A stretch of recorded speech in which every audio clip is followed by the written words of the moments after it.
Iran Israel યુદ્ધનો પ્રભાવ, વૈશ્વિક તેલ સપ્લાય પર વધ્યો ખતરો.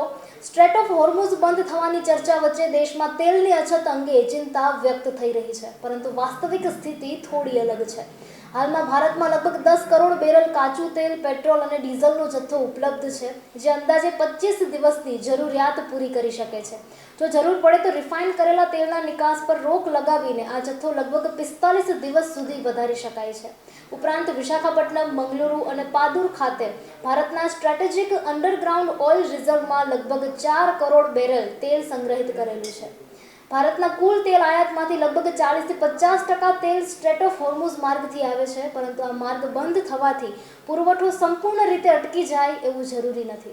ભારત માટે northern route, Baltic route, trans Atlantic route, West African route અને સુએઝ કેનાલ જેવા વિકલ્પ માર્ગો ઉપલબ્ધ છે, જ્યારે રશિયાએ ભારતને લગભગ 95 લાખ બેરલ કાચું તેલ આપવાની તૈયારી પણ દર્શાવી છે. સાથે જ ઇથેનોલ, બાયોફ્યુલ પ્રોત્સાહન અને રેલવેના લગભગ 99% ઇલેક્ટ્રિફિકેશન જેવા પગલાંથી તેલ પરની નિર્ભરતા ઘટી છે અને હવે તે જીડીપીના લગભગ 4% સુધી આવી ગઈ છે, જે પહેલાં લગભગ 8% હતી. તેથી નિષ્ણાતો માને છે કે તાત્કાલિક તેલ સંકટ સર્જાવાની શક્યતા ઓછી છે અને ભારત પાસે પુરવઠા માટે વિવિધ વિકલ્પો ઉપલબ્ધ છે.